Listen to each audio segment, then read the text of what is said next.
Hey, what's going on, everybody? Dr. Philip Fletcher here, and welcome to the Sunday edition of the Humanity Matters show, where we take an opportunity to discuss and reflect on faith and philosophy, nonprofit leadership, and social issues we want to engage ideas on what it means to be a free human being in the pursuit of human flourishing. I am your host, Dr. Philip Fletcher, and for the next 30 minutes or so, I just want to hang out with everybody, either live or when you catch this recording, and hey, be able to uh, just flourish as a human being. And so, first of all, uh, if you have not liked the page, Dr. Philip Fletcher, why don't you just go ahead and like it. Also, you can find me at my website, philipfletcher.org. That's Philip with two L's.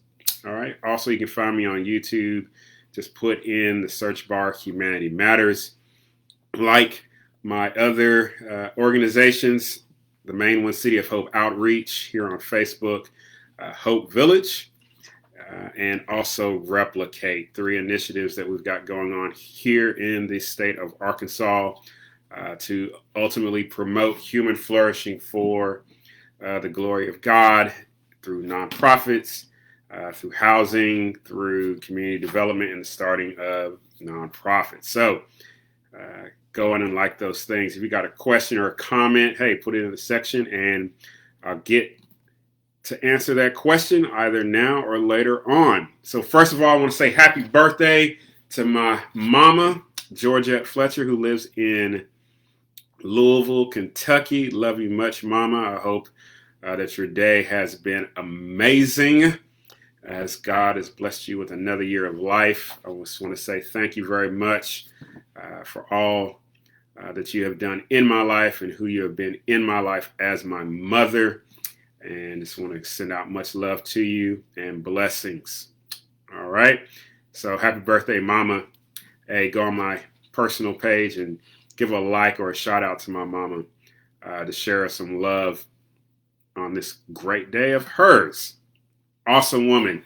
She's 25 years plus some years. And so just want to thank her and just love to her. Hey, next, I just want to thank everybody that has purchased my new book, Created in Freedom, Poverty and Economics. When I got an email today, over 70 copies have been sold. And so I thank everybody that has purchased the book. And it is my hope that you would glean something from it, that you would learn something that you have not learned before, or maybe you have learned certain things about what is addressed in that book, and it just reinvigorates you in some form or fashion. The reason I wrote that book is because I was beginning to learn some things specifically about classical liberalism and just some great things from Thomas Sowell and Walter Williams, Robert Nozick, and really wanted to explore those topics and see how they relate to flourishing regarding persons who are in poverty, but then also close to my heart, Black men and women here in America. And so there's some allusions to Tupac and some J. Cole in that book as well. And it's an opportunity to see how we can move people who feel isolated so that they can participate in the flourishing of their human experience. And it concludes with an essay on the fact that there's like 330 million different visions of America. And it's important that we realize that as men and women who live in this country, who are seeking to improve our lives, that we are mindful of the fact that people have different ways of how they want to achieve that vision, and a top-down, one-size-fits-all approach is not going to be the best solution. And so I think it's important, since we are men and women who are made in the image and likeness of God, that we are reflections of a free being who is God, that we have every opportunity to participate in a way that maximizes that freedom or human flourishing. So, hey, you can go to my website, philipfletcher.org. You can go to Amazon, Barnes and Nobles, in ebook form or in print form, created in freedom. Hey, get your copy today. So, thought from the day comes from a friend of mine, good old Frederick Douglass. Frederick Douglass is amazing. And so he gave a speech titled, What the Black Man Wants. What the Black Man Wants. And it's a beautiful speech, and it's given to a abolition group in the Northeast. And I want to read kind of like the concluding line, and he's addressing basically the Negro or Black men and women and the power and the beauty of our human agency. Okay. And this is what he says. All right. And this is looking in relationship to the war, the Civil War specifically, and the contributions of Negroes, Black men and women. And he says this, and I quote, "Let him live or die by that. If you will only untie his hands and give him a chance, I think he will live. He will work as readily for himself as the white man.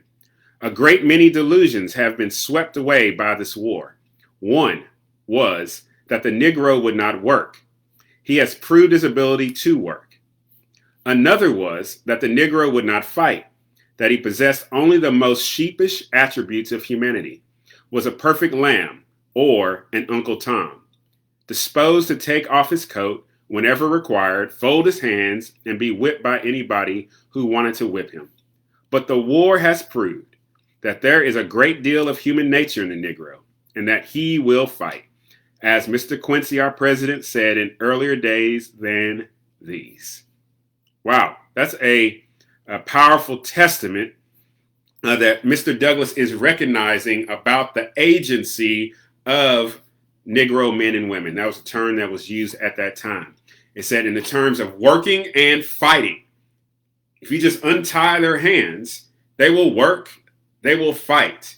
They are demonstrating from their human nature, and if I could get this more home, I'm demonstrating from my human nature that I will be a contributor to the society in which I live. I'm willing to work for it and to provide not only for myself, but my family, but also the society. But if need be and called upon, I have the intellect, the creativity, the will to go forward, if called upon, to defend what is precious to me. And Brother Frederick Douglass recognized that, and he wanted his white listeners, those abolitionists, those supporters, to hear the agency that was existing in Negro men and women. That agency that existed in white men and women also existed in Black men and women. And we would see, obviously, after the Civil War, even through the hard time of Reconstruction and even the harder time post-Reconstruction and what would become Jim Crow laws, all the way through the Civil Rights Movement and on up to today, what we are demonstrating. If you would just have our hands untied, that we would just be free human beings to go about, that we have the agency, the intellect, the creativity to be able to do some amazing things to flourish as human beings. So that's one superhero that I want to point to, Frederick Douglass. I want to point you to another superhero as well. So we talked about human agency, and also conviction. And so now I want to pull from the comic books. I love comic books, Rock, Captain America, Steve Rogers, right? And I quote this passage from him. And this is said many times in many of his comic books, but specifically during this comic book that was titled The Civil War. Trying to make a connection here, right? He's talking to young Peter Parker, Spider-Man, and he says this: "Doesn't matter what the press says. Doesn't matter what the politicians or the mobs say. Doesn't matter if the whole country decides that something wrong is something right. This nation was founded on one principle above all else: the requirement that we stand up for what we believe, no matter the odds or the consequences. When the mob and the press and the whole world tell you to move, your job is to plant yourself like a tree beside the river of truth and tell the whole world, no, you move. Close quote. What does that have to do with even what Frederick Douglass said? Frederick Douglass had this firm conviction, not only about the freedom of black men and women in the 19th century, but also the fact that he had a conviction, and that conviction was grounded in truth, and that he put himself in such a position, all right, as a freed man himself who came out of slavery. He staked his very life on a fundamental truth that black men and women, when left alone, given the opportunity to participate in freedom, in which one of the bedrocks of this nation, that they would thrive. And he was willing to stand there and look in the face of those who were against abolition, those who stood against the progress and the flourishment of Negro men and women all throughout the United States. And he essentially told them, no, you move. And that's so helpful on today when you have this conviction, and a conviction that is grounded in truth. That's important as well. It's not a conviction that's based off of some fantasy. It's not a conviction that is based off of some unicorn or fairy tales, but it's a conviction that is grounded in truth. It doesn't matter what the news says. It doesn't matter what politicians are saying. It doesn't matter if people are coming with everything possible to tear down everything that you hold dear. Plant yourself like a tree. Have such a firm conviction that you look at that politician, that news, that mob that is seeking to take everything from you, and you look at them and you say, I'm not moving from this because it's grounded in truth. No, you move. So that's a huge thing. And so I'm thankful for these two superheroes, one fictional, one non-fictional, one historical, one grounded in a comic book, Frederick Douglass and Captain Steve Rogers, aka Captain America. The beautiful truth about human agency and the beautiful truth about our freedom and convictions. And so just something for you to think on today. Welcome again to the Humanity Matters weekly show. I am your host, Dr. Philip Fletcher. If you want to connect with me, hey, like my Facebook page, Dr. Philip Fletcher. You can also connect on my website, philipfletcher.org. That's Philip with 2 L's. Also check out our nonprofit work, Coho. You can find it on Facebook or the website, coho58.org. Hope Village. We're here on Facebook and as well on web presence, Hope Village, coho.org. And then also Replicate. That's our nonprofit initiative to start nonprofits to help those in need and to also assist economically depressed areas here in the state of Arkansas. So check all those out as we continue on. So mask is in the discussion again, right? So, we had mass discussion. Then we had the sad murder of George Floyd, and that took mask and corona off the front page and put it to the back page. And now we're back here again, and we've got several governors talking about mandatory mask and the necessity of that.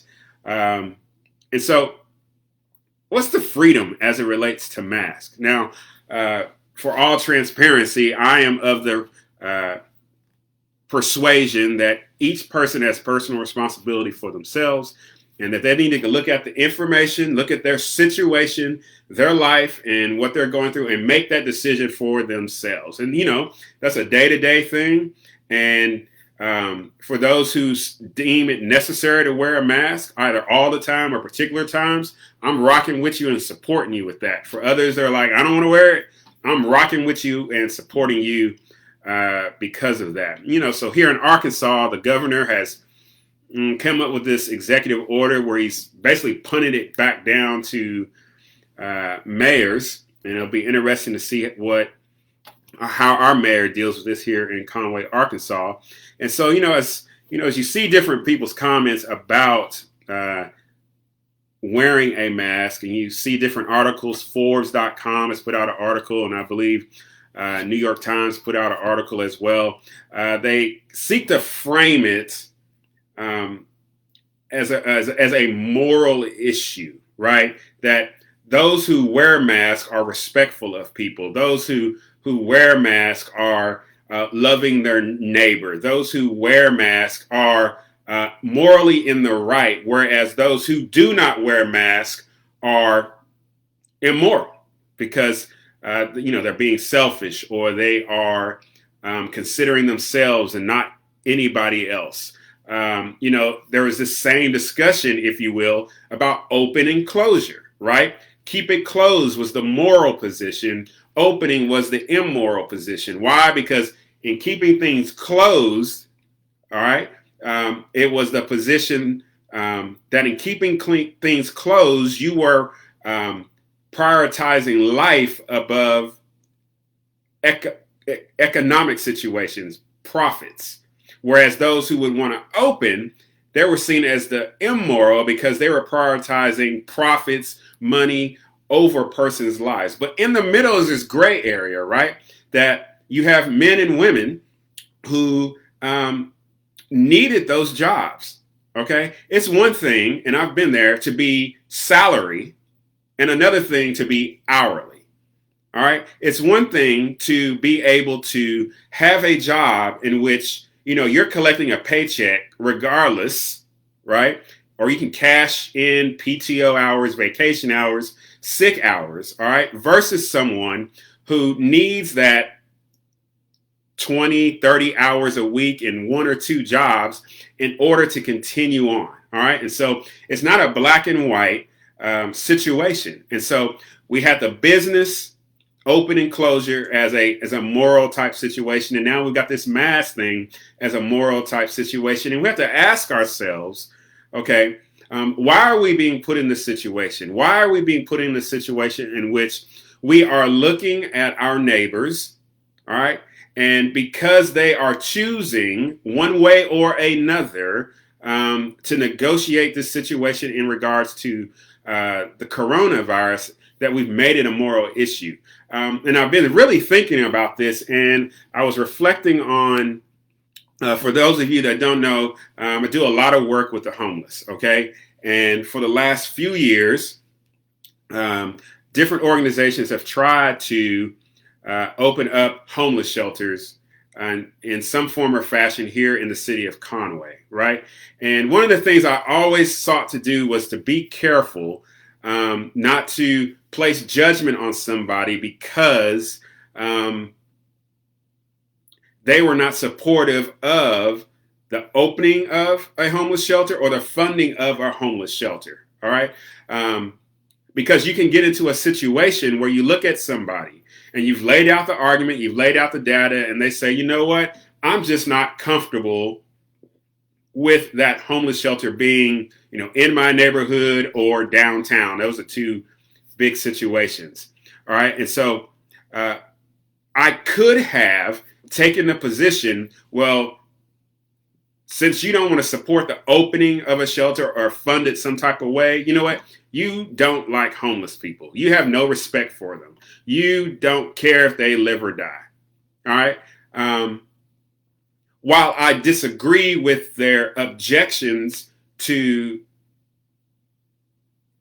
not having that shelter in their downtown or residential area, right, is an objection that they have that is near and dear to them, and it's respecting their freedom, one, to voice that opinion, but two, that they just do not feel comfortable having that. All right. So I was not going to ascribe to them a position of immorality because I was unable to persuade them to my position. What does that mean? So in this situation regarding the mask, okay, it's the same thing. We should not want to pursue forcing people to do something that is against their will, against their conviction, or against something else to where they feel as if they're being significantly impacted.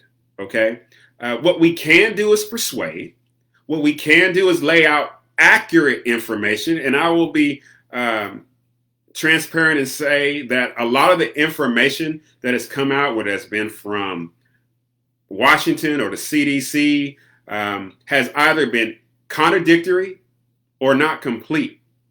All right. And so the question becomes, why not persuade people by giving them all the information? So for instance, like we got the number of cases, right? So what does that mean? Okay, in regards to corona, that people should know in accordance to their state population, right? How many people have been tested? Out of that, how many people have been tested? How many of those tests have been positive? How many of those tests have been negative?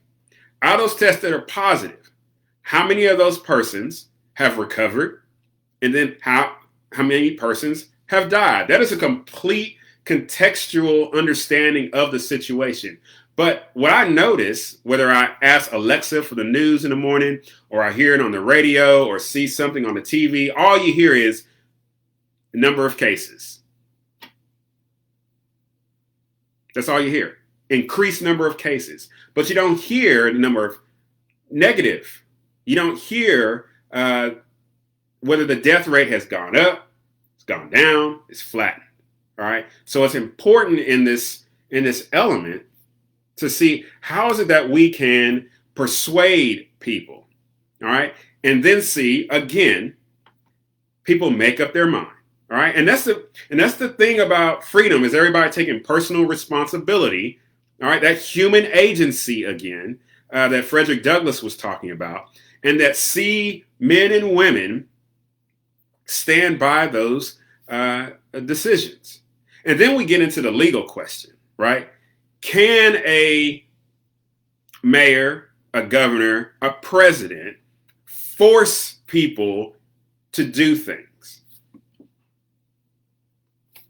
That's a legal question that we should answer, and that you should ask your representatives, your city council, your state legislators, your state senators, your congressmen and senators. All right. So what is our responsibility to one another then? We are facing the situation. All right. Persuasion, coercion. Well, let's remember that we're human beings. All right. I sit on one side of an issue. You sit on another side of an issue. Right. Let's remember that we're men and women made in the image and likeness of God. All right. That we have dignity, that we have agency. I'm going to keep saying that. I'm going to keep beating that drum. Okay, that we have a shared commonality. The second thing is this, is that we have to hear one another out and enter into some type of negotiation. All right, so my encouragement is hear what elected officials are saying, but then elected officials, you need to hear what those men and women whom you serve and represent, what they are hearing as well, and then move toward reconciliation. How can we address this particular situation without violating people's individual freedoms, while at the same time making sure the resources and the information is available so that people can make decisions in regards to their health, in regards to their daily activities in life? All right, so that's how can we, when we're sitting on different sides of the table, remember to humanize one another, remember to negotiate with one another, and remember to be in reconciliation with one another. So, hey, this has been the Humanity Matters show. Coming up Monday, July 6th, sorry about that, 6 p.m., we'll be having another Lift One Another, and this is with my white sisters, my black sisters, Latino, Asian sisters. This will be 6 p.m., 608 East Robbins. You can find the event here on my page. I'll make sure to repost it. And then on Tuesday, July 7th, will be the same thing for all men. 608 East Robbins starts at 6 p.m. to 8 p.m. Bring a chair. Hopefully the weather will be good, and we'll be meeting outside and having a great discussion on how to move forward in regards to negotiating our differences between our ethnicities. And so finally, remember you can like my nonprofit's page, the City of Hope Outreach. You can find it here on Facebook, as well as our website, coho58.org. Hope Village, you can find that here on Facebook, and also our web presence, hopevillagecoho.org. That's our small homes initiative. We're working to build 10 small homes here in the city of Conway, Arkansas, to address homelessness, to address veterans and low-income housing. We are on the move, and so I'm thankful for a great committee of men and women who are doing some great work to raise money for this initiative. And then finally, Replicate, that's our nonprofit startup initiative under the City of Hope Outreach, in which we are helping people here in Conway and Little Rock, Eudora, Mitchellville, Arkansas, Corning, Arkansas, to start nonprofits. And so just look up that as well, Replicate, here on Facebook. And then finally, you can follow me, philipfletcher.org. Like this page, Dr. Philip Fletcher. Keep up to date. You can find me also on Instagram and YouTube, Humanity Matters. And so, hey, remember to be love, to be kind, to be generous. If we remember to live in hope, we can do the impossible. So, y'all take care. God bless. Much love.